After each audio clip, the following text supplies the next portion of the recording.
is up everyone, back here with another video, and this time I decided to actually a proper review of my S1000RR because I've now owned it for almost 2 years and I haven't really done a full in-depth review of it and go through all of the features that the bike has.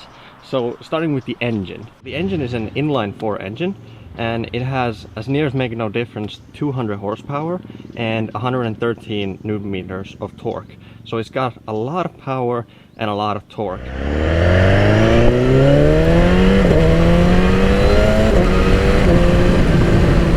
So the engine on this bike is pretty amazing. It delivers a lot of low-end and mid-range torque. So you can be on a really high gear, and I'm just cruising on 3rd gear and I have more than enough power to get out of these corners.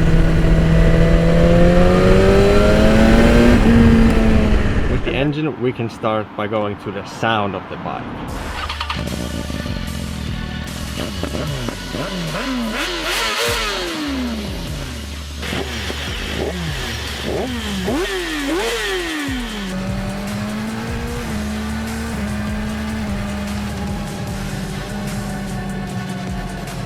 So as you can see, I do have an aftermarket exhaust on it. It's an SC Project Conic slip-on, so not a full exhaust, just a slip-on, but still it makes a really great sound. And the fact that you also have inside the exhaust, you have this this dB killer, and you can remove it if you want, so you can make even more noise. And next up, let's talk about the looks of this bike. I mean, this is all to preferred taste because everyone has their own taste, but even though this is my own bike, I still think that this looks absolutely incredible because this BMW has this distinctive look. So it had like this alien look headlight setup, which is really what you recognize the S1000RRs for. Just the small details, like even the headlights have this small curve. I mean, just details like that make this bike look absolutely stunning. And as I stick to the exterior of the bike, we can talk a little about the modification that I've done to the bike. So first of all, I changed the rear mudguard. So the old mudguard, the original one, is a really big one, like over here, and I can actually show you a picture of it, and it just doesn't look that good at all. And so I had that changed, a tinted windshield, and then I have some crash protection parts. So we have these engine covers, and then also I have a RNG, you know, frame slider, and then also on the wheels these, what do you call these, the axle protectors or something like that.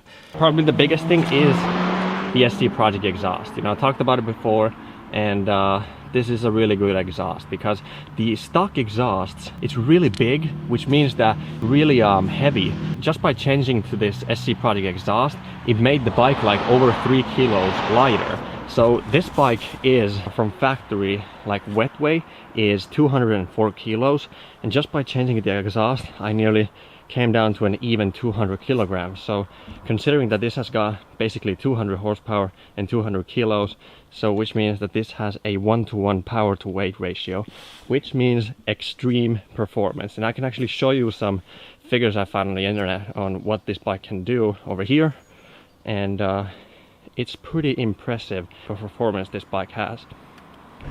So the next thing I want to talk about is the electronics on this bike. So the electronics on this bike, there are a lot of it. You know, you have the basic traction control, which BMW calls DTC, which stands for Dynamic Traction Control.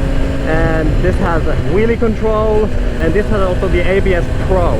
So the ABS Pro basically means that while on mid-corner you can actually pull in the brake like properly hard. You don't have to be scared that the front wheel will lock up on mid-corner. So that's really cool. You can adjust on how much traction control you want depending on all of these modes. So you have 5 different modes on this bike. So you have rain mode, sport mode, race, slick, and then user. And I'm gonna go through everything. So on rain mode, like the name suggests, it actually cuts down a little bit of the bike's power. I'm not actually quite sure, but I might actually put it up over here so that you can see for how much. I mean, it was not by a huge difference, but still it drops a bit the power. Then also on rain mode you have the highest traction control and ABS setting that you possibly can, because you know it's rain mode, so that's what it's made for. And then next up we have sport mode. Now sport mode, you have 100% of the bike's power. And the difference is that you have a little bit less traction control, but you still have quite a bit. So basically, you can't even basically lift the front wheel up on sport mode. It's pretty high on the traction control. And also the throttle response on sport mode, it's a bit lazy. It's like a smooth, like the power output. And then next up we have race mode. Now in race mode, the throttle response immediately gets much sharper, and also you have less traction control and wheelie control on race mode. So on race mode you can even get the front wheel up a bit, but you still have a little bit of interference on traction control on some point, so it's not completely off. But then we come to slick mode. Now slick mode is the most hardcore setting. On slick mode, the engine is at its most responsive setting, so it's immediate throttle response. And I'm gonna actually put on slick mode right now.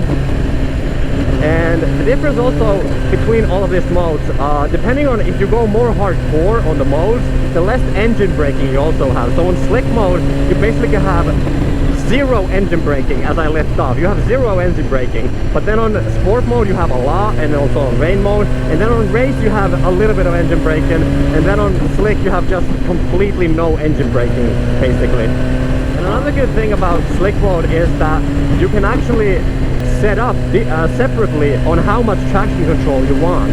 So you have this small toggle over here which says slick, and it has a plus and minus, and so on the dash you can actually see how much traction control you want to set up. So you can set it up for high or low. That is just available on slick and user mode. And right now I'm riding on slick mode, so the engine is at its most responsive setting, and I have very little traction control. And also the ABS is, I mean, you still have ABS, but it's not like quite that hard. And then we still have one more mode to go, so we have user mode. So as the name suggests, it basically means that you can set it up to be whatever you want. So when you click on the mode switch over here on the right, you click it to user mode, then you can see all of these different modes being changed on the dash.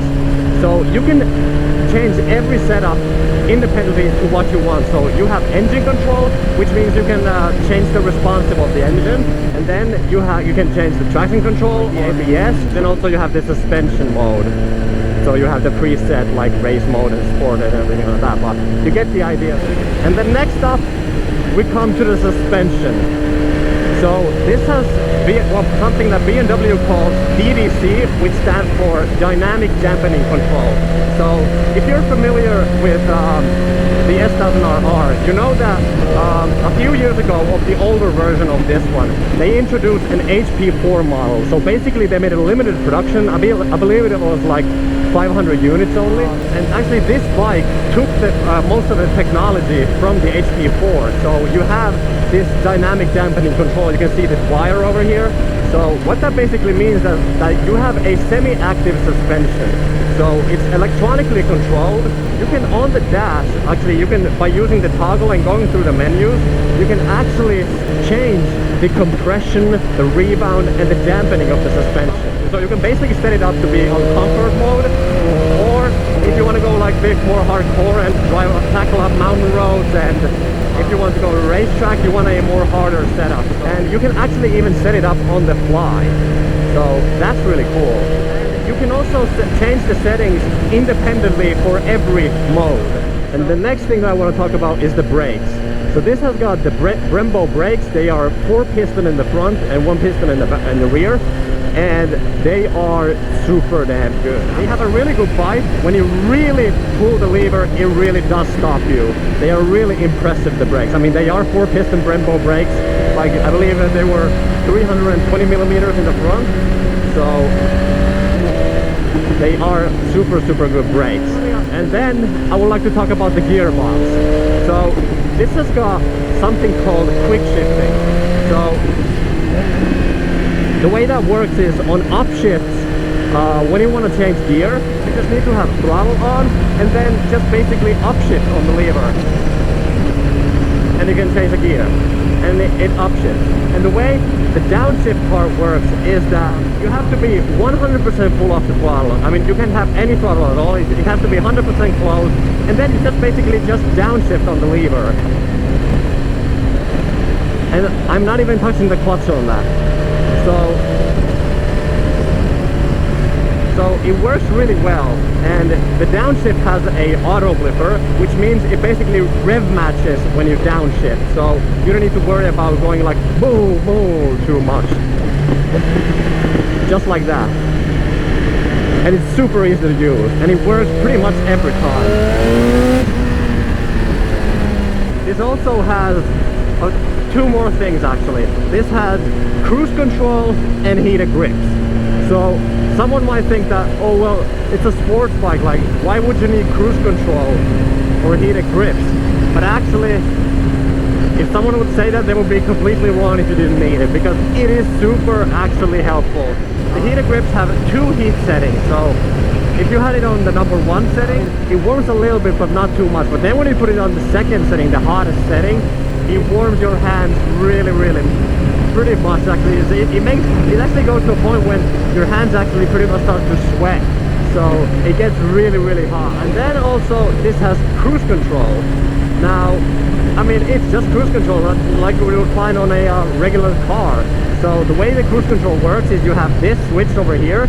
So basically, if I now put it on off setting, I just turn it on, and then there's this small toggle that goes up, backwards and forwards, and I just push it once, and now I'm doing cruise control. This is really nice to have when you're just doing like long journeys, just straight roads on a highway. Having cruise control is a really nice feature, you know. Right now I'm gonna have to turn around. And actually, I might now actually show you quickly the launch control. So you hold down the start button, you can see it blinking, you have first gear selected, and now you have launch control on. So now you just have full throttle, and you just, let me just wait for these cars to pass by. Now, basically how it works, I just give you full throttle, and then I just release the clutch. So here we go.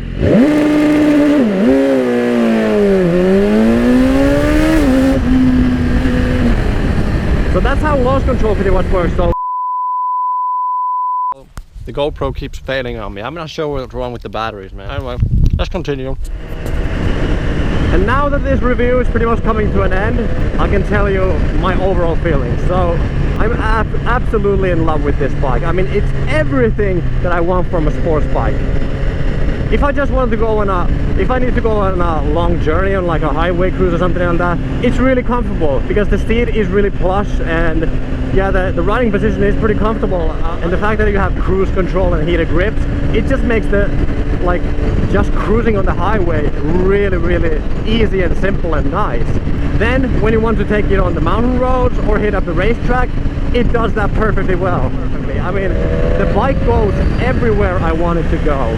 I mean, the front end feels really nice. I mean, I'm I'm not a professional rider. I mean, everything that I feel, the feel of the brakes, how the front end like goes in the corners when I turn, it feels like really nice, light and nimble. All of the features that this bike has, I mean, none of the features are like irrelevant. There's no irrelevant feature that this bike has. And now this review is pretty much coming to an end, and I want to thank you very much for watching. If you made it till the end, thank you very much. Hit the like on the video if you like the video, and also if you're not subscribed to the channel, subscribe right now, so you don't miss out on any of the upcoming content. I have a lot of content coming up, especially about this bike, so make sure you subscribe to the channel, and thank you very much for watching, and I'll see you in the next one. Peace.